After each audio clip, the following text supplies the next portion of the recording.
welcome to Give God 90 Radio on Demand. My name is Jerry Mitchell. Thank you so much for joining me for just a little while today. I hope today's topic you find as fascinating as I do, and that is this. Are we watching an extremely important event in history being replayed in front of our eyes? More on that in a second, but first, thank you once again for joining me, whether it is on the Spreaker podcast platform, whether you're on iHeartRadio, Apple Podcast, Google Podcast, or any of the other places that this goes out.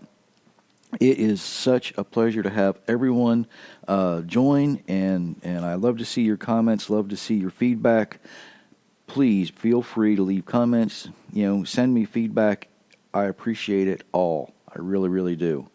Don't forget to go to GiveGod90.com. You can go there, and there's lots of ways there you can help support Give God 90 if this is something you feel you need to support, but get something in return as well.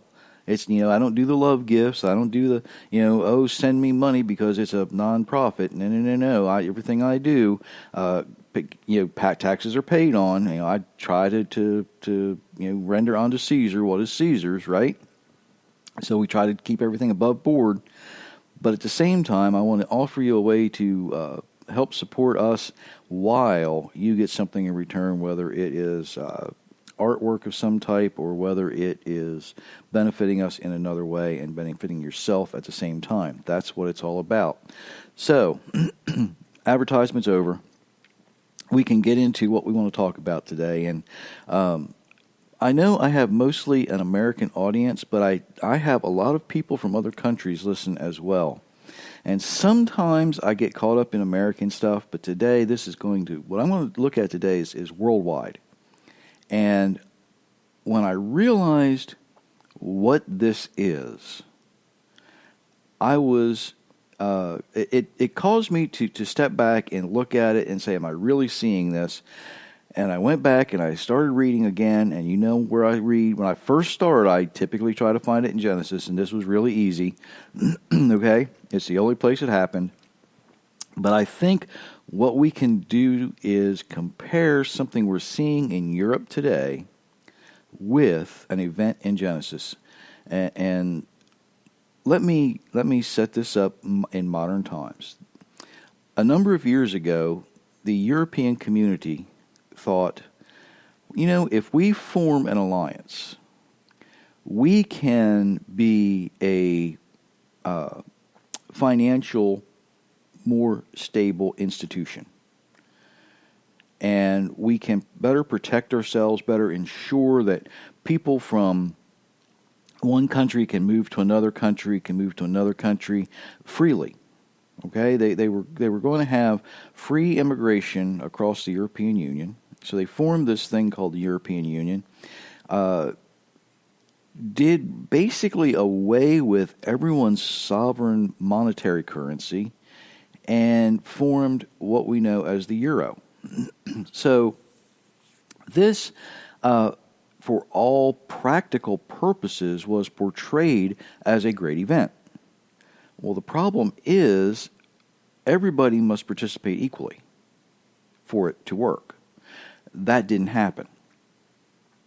And there were countries who were taking advantage of other countries, even within this alliance, as they called it.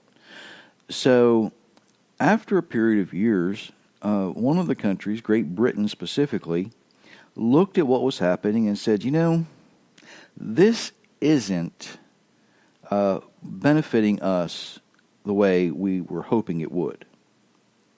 And many, many, many people, actually the majority of people in Great Britain, said, I think it's time for us to leave the European Union. They call this, it's been nicknamed Brexit.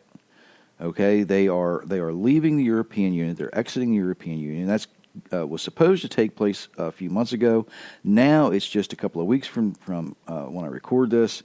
So unless something really drastic happens between now and the time I release this particular podcast, at the time I release this particular podcast, chances are you're only going to be a few days away from watching Great Britain who has already voted for their independence from the European Union. They're going to they have declared their independence, and now they are going to leave. Now, this has taken a while to accomplish. And I looked at what is going on here. And I went back and I looked at Genesis. And if we look at Genesis chapters 10 and 11, and I'm not going to go into a great deal of detail, okay? Because I don't think you need the detail for what I'm going to look at. But what we're going to see is that there was one particular leader in Genesis chapter 10. His name was Nimrod. And he is described in a negative way in Genesis chapter 10. Oh, excuse me, I've got just a little bit of a tickle in my throat. What Nimrod did was he built a kingdom.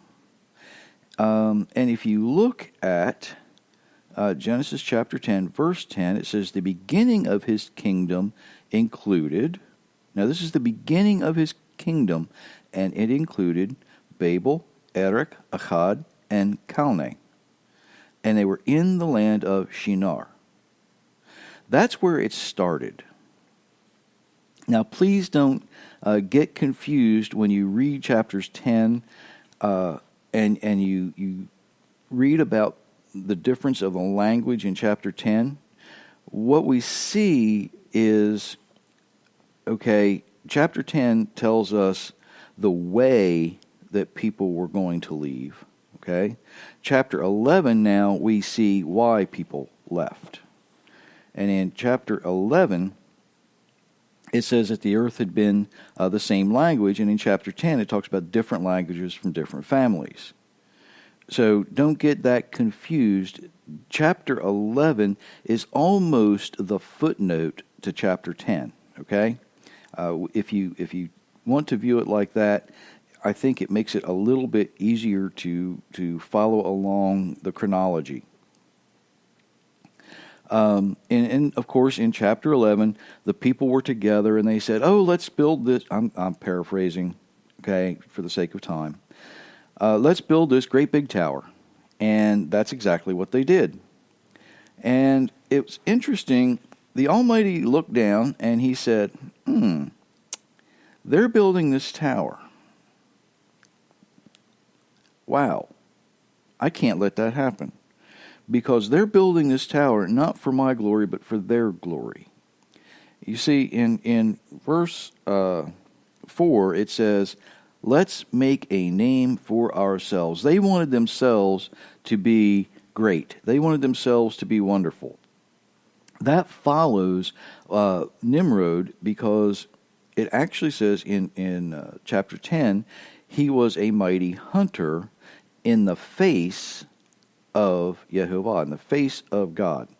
So now what we see is, here is this mighty man who built a kingdom out of a collection of families. You could almost consider him a post-flood warlord, okay? He basically brought these people together, probably under the guise of, "I can protect you." And then they said, "Well, yeah, let's build this tower." Well, I'm not so sure it was, "Let's build this tower." I think it was, I want a tower built. Y'all go build it. So, the Almighty came down and He said, "Look what they're doing. I can't let this happen. They're trying to make a name for themselves. They're trying to be their own economic force in my creation, the one that I just saved." Does this sound like the biggest reason the European Union was created, to be an economic force? Of course it does. They wanted to make a name for themselves. Europe wanted to make a name for itself. They wanted to be, they knew that the individual countries, as sovereign nations, would not be as effective on the worldwide trading scale, because China was so huge, right? The United States is huge. Russia was huge. They couldn't compete. These smaller countries couldn't compete efficiently in a global market. They did very, very well before communication and travel was so easy, but they weren't doing so well now that we had this entire globalization economic force going on. And they felt the need to compete economically. They made a name for themselves. And now we see people who look at that and say, this isn't a good idea. I think what we're actually seeing here is the undoing, and not like they built a tower, okay? This is metaphorical. This is figurative, not literal. They did not build a literal tower in Europe, all right? For the people who are, wanting to put words in my mouth. But what's happened here is they have built an economic force. And the people of Great Britain looked at it and said, I don't think this is a good idea anymore. We need to separate. We're going to go our own way. And it, to borrow the terminology, it confused a lot of people why they wanted to do this. There are people in Great Britain who are fighting to stay in even today, even though the new exit date is, I believe, January 31st of 2020, and we're just a couple of weeks from there. So as we look at this, we're saying now we want, I shouldn't say we, they are saying we want out. European Union is saying, oh, we don't know why you want to do this. We're confused. Just like the confusion of the languages in the Tower of Babel. They couldn't understand why they wanted to walk away from such a powerful force. Well, it's not because of the confusion of the language this time, but it is because of the confusion of other things. Migration is what they're calling immigration today. They're actually trying to change the vocabulary. I've talked about that before. So as we think about immigration and how some people want to freely move from, and I say this way, freely move without limitation. Okay, they want to be able to go from a nation that may be at war or a terrorist nation into a country that is not participating. And they want to stir up trouble so that that country will participate. Great Britain says this isn't a good idea. We need to look at these folks and make sure we know who's coming into our country and who's going out of our country. Let me bring this a little closer to home. You probably live in a home, or some people may be living in a very large home. Some people may be living in a very small home. Some people may be living in a home with a very heavy door. Some people may be living in a home with a door that is, almost transparent. Let's put it that way. But you have to decide who comes into your space, right? You have to choose. You have to, and this is actually called a threshold covenant, where you allow someone into your home, they accept your terms. That is a threshold covenant. We use it every day. We just don't understand that we're using it every day. But you do. You bring somebody into your home with the understanding that they are going to abide by the rules that you have established for your home. That's what Great Britain wants to do, because what was happening is there was people coming in that chose not to abide by their rules as a country, as a sovereign nation. What this is doing is actually moving Great Britain back closer to the Creator without them even knowing it. They don't even realize what they're doing. I'm sure they don't realize what they're doing, because I'm sure they don't look at it this way. But they're looking at things from an economic and social standpoint. But when you step back and you look at a more biblical standpoint, you say, okay, you're moving back. You want to actually reestablish a threshold covenant. You want to reestablish your responsibility for your payment of your bills, your access to your funds. You want to work for and show your money. That's not being proud. That's actually being responsible. I actually applaud Great Britain for this action that they're taking. I think it's very bold, very brave, and actually very biblical. So when we think about how we're comparing these things, I look at the Tower of Babel and I see they wanted to make a name for themselves. The European Union, really, that's what their goal was to be able to compete, make a name for themselves, compete on the worldwide marketplace. And in doing so, they actually did exactly what the Almighty told the people not to do. He said, look, you've got to disperse and work out through the entire earth. You've got to cover the entire earth. You've got to do things on each individual's own. But on the plains of Shinar, when the people were together, that wasn't what was happening. They were building this tower. They were staying in one place, and the Almighty said, no. I need to find a way to disperse you. So he confused the languages. We look back in chapter 10. We can see how the languages were confused by which families, right? And where they went. So now, the same thing we're witnessing in a different way in the European Union today. They wanted to make a name for themselves. Somehow, the Almighty said, no, we're not going to do this. And so he's using Great Britain, and there's no mistaking why he uses those, okay? If you have actually followed any kind of the way people were dispersed, like the 10 northern tribes of Israel, actually the 9 northern tribes of Israel, if you look at the way they were dispersed, we see and understand why Great Britain actually acted the way it did in saying, this isn't a good idea. This is not a good idea. Because they carry with them the culture and DNA from their past that says, we've seen this before. This isn't a good idea. All right?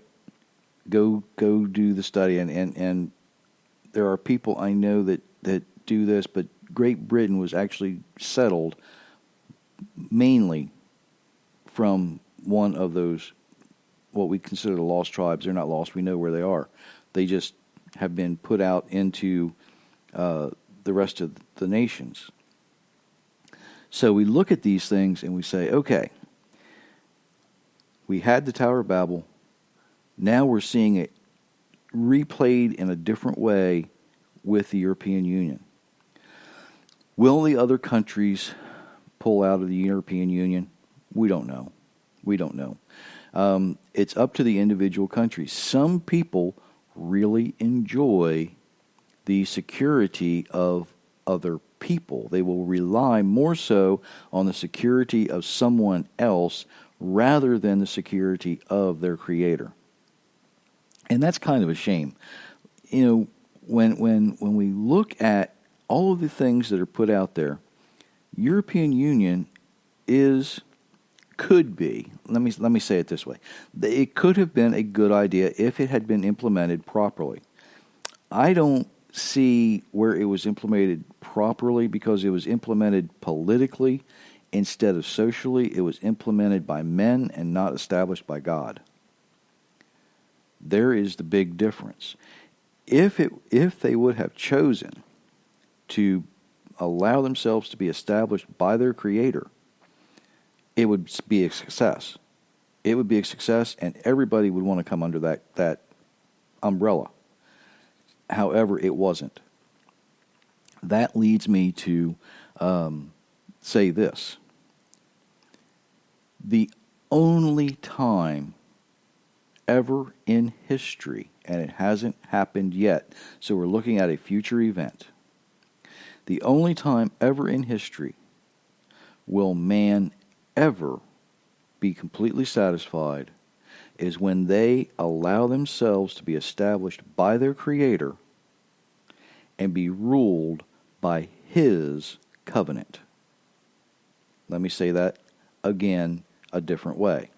The only time ever in history, and this is a future event, that men will ever be under one rule and be treated fairly and be treated wonderfully, to say it that way, okay, is going to be when all of them allow themselves to be established and come under the umbrella of the Creator's covenant. When they all agree we need to do things God's way and not our way. When everyone finally settles down and says, the way we're doing it isn't working. You know, you got a few rich people and a lot of poor people. Well, maybe you have, let's try it this way. We'll get a few more rich people and we'll get some not so poor people. Well, that's not really working either, so we'll try it this way. That's not how it's designed to be. It's designed to be that everyone, if they will follow the Creator's instructions, would reach out. And the poorest person, the poorest of the poor, the lowest of the low, would be able to offer something beneficial to the richest of the rich. That's the way it's designed. That's the way it was supposed to be. That's the way, when the Almighty, He didn't establish us to be exactly equal. He didn't design us to all be some bunch of stamped out cookie cutter robots, right? Exactly the same. That's not what we're designed to be. He designed us differently. He gives each and every one of us different skills, but every one of those skills is drastically important to the health, happiness, and success of everyone else. So the poorest person, the poorest of the poorest people, can benefit the richest of the rich by using their skills. The richest person in the world, whoever that might be at any given time, can benefit the poorest of the poor by using the skills that the Almighty gave them. And I'm not talking about monetary skills. I'm talking about, if you can be, I don't know how rich is today, okay, by our standards. We measure in money, and I know there's people like Bill Gates and Soros and all these other people, okay? The money's not what I'm talking about. You can have a gazillion trillion dollars and not be able to help a soul. But if you have a word of comfort, it's going to be more beneficial. You can give somebody who's sick $1 million. All that's going to do is pay their bills. I'm not talking about paying their bills. I'm not talking about raising them out of poverty. I'm talking about benefiting the person, the inner person. So the poorest person can benefit the richest person, not by adding to their wealth, but by adding to their humanity. The richest person can benefit the poorest person, not by giving them money, but by giving them comfort, by giving them hope, by giving them, something that their inner soul needs. Not what they might desire, not what they think they need, but what they truly need. That's the way we're designed. That's the way we're designed. And that's why the Tower of Babel couldn't work. That's why the European Union is not working. And I need to be careful how I say this, because I don't want to go off on another rabbit hole tangent here. But that's why large churches fail to work. A lot of people want to be part of this big megachurch thing, right? But what do the big megachurches do? They break things down into small groups so that each group can then connect to benefit each other. Right? That's the way it works. You have small churches who want to be big, and then big churches who say, wait a minute, this really isn't working, but we're too big to close our doors and send people away. So we're just going to, okay, this group over here, you go meet. That group over there, you go meet. That group and sometimes we'll all get together. You see how that is, right? And then they want to say, well, that's the way it worked in Israel. And I'm like, no, it's not. In Israel, you had one temple, one set of priests, and then in each town, you had local priests who, before the rabbis, who were let's say the pastors and the doctors and the lawyers to help the people. And then 3 times a year, everybody would go to what would eventually become Jerusalem, and that's where they would all get together. So the big megachurch idea is not mirroring what happened in Israel. Sorry, guys, it just isn't there. It's not the way it works. But what we see is how that particular system can fail very easily. We saw it in Babel, and we see it in the European Union. What we're looking at when we see that is when men rely on men or women rely on women today, however you want to, y'all know what I mean. When humans rely on humans, we fail. When humans rely on God, we succeed. It's that simple. It's that easy, and that's the way it was designed to work. So the big question is, are you trying to do things on your own? Or are you actually willing to rely on your Creator and do things His way? Live the way you're designed to live and benefit the people around you along with yourself? That's the question. We look at God's design and we see it. His blueprint works every time if we're willing to build on His blueprint. If we try to build on our own, we're going to flop. We're going to fall on our face. It's not going to work, guaranteed. But He offers His blueprint free of charge. Says, just do it my way. Just build it my way. Just do what I'm asking you to do, and we'll get through it, and you'll see how great it can be. Ladies and gentlemen, thank you so much for putting up with my voice today. It was not the best. I apologize for that. But until next time, many, many blessings to you.